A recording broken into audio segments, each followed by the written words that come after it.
السلام علیکم عزیز طلبہ، جماعت ششم کا پہلا یونٹ کا دوسرا سبق محسن انسانیت صلی اللہ علیہ وسلم۔ تو بچوں، ہم زوم کلاس کے اندر اس سبق کو پڑھ چکے ہیں الحمدللہ۔ بہت سارے بچوں نے زوم کلاسز کے اندر حصہ لیا، لیکن کچھ طلبہ نے کسی وجوہات کی بنا پر زوم کلاس کے اندر شریک نہ ہو سکے، تو ایسے بچوں کے لیے یہ تھوڑا سا کارآمد ثابت ہوگا، اس کے لیے میں نے یہ ویڈیو بنایا۔ تو ہمارا دوسرا سبق محسن انسانیت صلی اللہ علیہ وسلم، اس کو شروع کرنے سے پہلے یہاں پر نعت کے کچھ اشعار دیا، اس کو آپ بغور سماعت فرمائیں۔ آپ کے پاس اگر ٹیکسٹ بک موجود ہو تو اس صفحے کو سامنے رکھ کر غور سے سنیں۔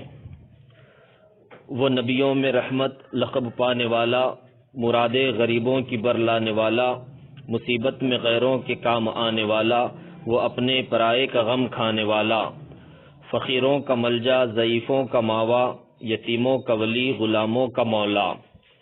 یعنی بچوں، یہ نعت کے کچھ اشعار ہیں۔ نعت کہتے ہیں نبی صلی اللہ علیہ وسلم کی شان میں لکھی جانے والی نظم کو، ایسی نظم جس میں آپ صلی اللہ علیہ وسلم کی تعریف بیان کی جاتی ہو، اس نظم کو کہتے ہیں نعت۔ جیسے ہم پہلے لیسن کے اندر خدا کی شان جو حمد پڑھے تھے، حمد کہتے ہیں اللہ کی تعریف میں، اللہ کی شان میں بیان کی جانے والی نظم کو۔ تو ابھی ہم جو نعت کے اشعار پڑھے، اس کے یہاں پر کچھ سوالات ہیں، اسے غور سے سنیے اور جواب دینے کی کوشش کیجیے۔ آپ اپنے جوابات واٹس ایپ پر مجھے سینڈ کر سکتے ہیں۔ سوال نمبر 1، خدا کی شان میں کہی جانے والی نظم کیا کہلاتی ہے؟ سوال نمبر 2، حضور کی تعریف میں کہی جانے والی نظم کیا کہلاتی ہے؟ سوال نمبر 3، نبیوں میں رحمت لقب پانے والے کون ہیں؟ سوال نمبر 4، نعت کے اس بند میں حضور صلی اللہ علیہ وسلم کے کون کون سے اوصاف بیان کیے گئے ہیں؟ تو آئیے بچوں، اس سبق کے مرکزی خیال کی طرف جائیں گے ہم، یعنی یہ سبق آپ کی درسی کتاب کے اندر کیوں شامل کیا گیا، اس کا مقصد کیا ہے، اس کا مرکزی خیال کیا ہے۔ حضور اکرم صلی اللہ علیہ وسلم کو دنیا میں رحمت بنا کر بھیجا گیا۔ ساری دنیا کے انسانوں میں بلا تفریق رنگ و نسل، درس انسانیت آپ سے ہی شروع اور آپ پر ہی ختم ہوتی ہے۔ یعنی بچوں، ہمارے نبی صلی اللہ علیہ وسلم کو دنیا کے اندر رحمت بنا کر بھیجا گیا۔ ہمارے نبی کو سارے نبیوں کے اندر جو لقب دیا گیا رحمت العالمین کا، یعنی پوری دنیا کے لیے رحمت بنا کر بھیجا گیا، اور تمام دنیا کے انسانوں میں بلا تفریق، یعنی فرق کیے بغیر، کس میں؟ رنگ و نسل کے اندر، رنگ میں، نسل میں، چاہے کوئی بھی رنگ کا ہو، کوئی بھی نسل کا ہو، کسی میں بھی فرق کیے بغیر ہمارے نبی صلی اللہ علیہ وسلم نے انسانیت کا درس دیا۔ زندگی اور موت سے متعلق جینے مرنے کے سلیقے صرف آپ سے ہی سیکھے گئے ہیں۔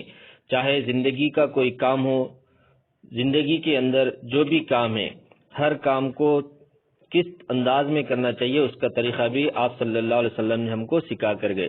یعنی زندگی اور موت سے متعلق تمام کے تمام کام، جس نے آپ کی تقلید کی وہ راہ مستقیم پر چل پڑا، یعنی جو آپ صلی اللہ علیہ وسلم کی باتوں کو مانا، وہ راہ مستقیم یعنی سیدھی راہ پر چل پڑا، اور جس نے آپ کی بتائی راہ کو ترک کیا، وہ اندھیروں کی نظر ہو گیا، اور جو آپ صلی اللہ علیہ وسلم کے بتائے ہوئے طریقے پر نہیں چلیں گا، وہ اندھیرے کی نظر ہو جائیں گا، یعنی گمراہ ہو جائیں گا۔ اس سبق میں آپ کے چند اوصاف وہ واقعات کے ذریعے یہ بتلانے کی کوشش کی گئی ہے کہ آپ کے یہ اوصاف حمیدہ طلبہ میں بھی نفوذ پا سکے، تاکہ عالمی بھائی چارگی کا بول بالا ہو۔ یعنی اس سبق کو ہماری درسی کتاب کے اندر رکھنے کا اصل مقصد ہی یہ ہے کہ طلبہ بھی آپ صلی اللہ علیہ وسلم کے اوصاف سے واقف ہو اور ان اوصاف کے اوپر چلنے کی کوشش کریں۔ تو آئیے بچوں، اب ہم سبق کی طرف راغب ہوتے ہیں۔ پیارے نبی صلی اللہ علیہ وسلم سرزمین عرب کے شہر مکہ میں 12 ربیع الاول دوشنبے کے دن 571 عیسوی کو علی الصبح خاندان قریش میں پیدا ہوئے۔ پیارے نبی صلی اللہ علیہ وسلم سرزمین عرب کے یعنی عرب کی زمین کے اوپر شہر مکہ میں، عرب کے اندر ایک شہر مکہ، اس کے اندر 12 ربیع الاول دوشنبے کے دن علی الصبح یعنی صبح کے وقت میں خاندان قریش میں یعنی قریش خاندان کے اندر پیدا ہوئے۔ پیدائش سے قبل ہی آپ صلی اللہ علیہ وسلم کے والد حضرت عبداللہ کا انتقال ہو گیا تھا۔ پیدائش سے قبل یعنی پیدائش سے پہلے، آپ صلی اللہ علیہ وسلم کے پیدائش سے پہلے ہی آپ کے والد عبداللہ کا انتقال ہو گیا تھا۔ آپ صلی اللہ علیہ وسلم کے دادا عبد المطلب نے آپ کا نام محمد رکھا۔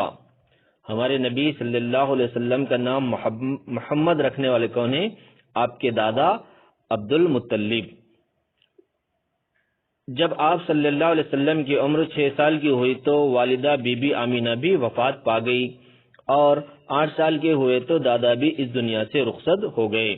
جب ہمارے نبی صلی اللہ علیہ وسلم کی عمر 6 سال کی ہوئی تو آپ کے والدہ بی بی آمینہ بھی وفات پا گئی، اور 8 سال کی عمر کے ہوئے تو دادا بھی اس دنیا سے رخصت ہو گئے۔ تب چاچا ابو طالب نے آپ صلی اللہ علیہ وسلم کی پرورش کی۔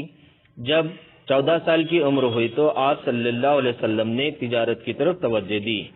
آپ کے دادا عبد المطلب کے گزر جانے کے بعد آپ کے چاچا ابو طالب نے آپ صلی اللہ علیہ وسلم کی پرورش کی، اور جب 14 سال کی عمر ہوئی تو آپ صلی اللہ علیہ وسلم نے تجارت کی طرف توجہ دی۔ تجارت یعنی خرید و فروخت کرنا، کوئی چیز لینا اور بیچنا، اسے یعنی بزنس کہیں گے، تجارت کہتے ہیں۔ 40 سال کی عمر میں آپ صلی اللہ علیہ وسلم اکثر غار ہیرا تشریف لے جاتے اور کئی دن تک خدا کی عبادت میں مصروف رہتے۔ جب آپ صلی اللہ علیہ وسلم کی عمر 40 سال کی ہوئی تو اس وقت آپ غار ہیرا میں، ایک غار کا نام ہے غار ہیرا، وہاں پر تشریف لے جاتے تھے اور کئی دن تک وہیں خدا کی عبادت میں مشغول رہتے تھے، مصروف رہتے تھے۔ اہل مکہ کی بے راہ روی پر غور فرماتے تھے۔ اہل مکہ یعنی مکے کے لوگ، مکے کے رہنے والے، ان کی جو بے راہ روی پر ہمیشہ غور کرتے تھے۔ غار ہیرا میں آپ صلی اللہ علیہ وسلم پر پہلی بار قرآن مجید کا نزول ہوا اور اسلام کی تبلیغ کا حکم دیا گیا۔ سب سے پہلے جو آپ صلی اللہ علیہ وسلم پر قرآن کی جو آیتیں نازل ہوئی، یعنی قرآن مجید جب اترا تو آپ غار ہیرا کے اندر تھے، تو غار ہیرا میں آپ صلی اللہ علیہ وسلم پر پہلی مرتبہ قرآن کا نزول ہوا، یعنی قرآن شریف کے کچھ آیتیں اتری اور وہاں پر اسلام کی تبلیغ کا حکم دیا گیا۔ تو بچوں، آج ہم ہمارے لیسن کے پہلے اور دوسرے پیراگراف کے بارے میں ہم پڑھے۔ پہلے پیراگراف کے اندر ہم کو 2-3 باتیں معلوم ہوئی کہ آپ صلی اللہ علیہ وسلم کہاں پر پیدا ہوئے، یعنی شہر مکہ کے اندر، عرب کے شہر مکہ کے اندر 12 ربیع الاول دوشنبے کے دن پیدا ہوئے، اور آپ کے والد کا نام معلوم ہوا۔ آپ صلی اللہ علیہ وسلم کے والد کا نام کیا تھا؟ عبداللہ، اور والدہ کا نام بی بی آمینہ، دادا کا نام عبد المطلب، اور چچا کا نام ابو طالب تھا۔ یہ باتیں ہم کو پہلے پیراگراف کے اندر معلوم ہوئی، اور دوسرے پیراگراف کے اندر ہم کو آپ صلی اللہ علیہ وسلم شروع میں، یعنی جس وقت آپ کی عمر 40 سال کی ہوئی تب غار ہیرا تشریف لے جاتے تھے اور وہاں پر خدا کی عبادت میں مصروف رہتے تھے، یہ بات ہم کو معلوم ہوئی۔ اور سب سے پہلی بار قرآن شریف کا نزول جو ہوا وہ بھی غار ہیرا کے اندر نزول ہوا۔ تو یہ 2 پیراگراف آپ غور سے اس کو پڑھیں، اور اگر اس کے اندر کچھ آپ کو سمجھ میں نہیں آیا آپ اس کے نیچے انڈر لائن کریں، اور کوئی معنی آپ کو مشکل ہو رہے تو آپ مجھ سے کانٹیکٹ کر کے پوچھ سکتے ہیں۔ جزاک اللہ خیرہ۔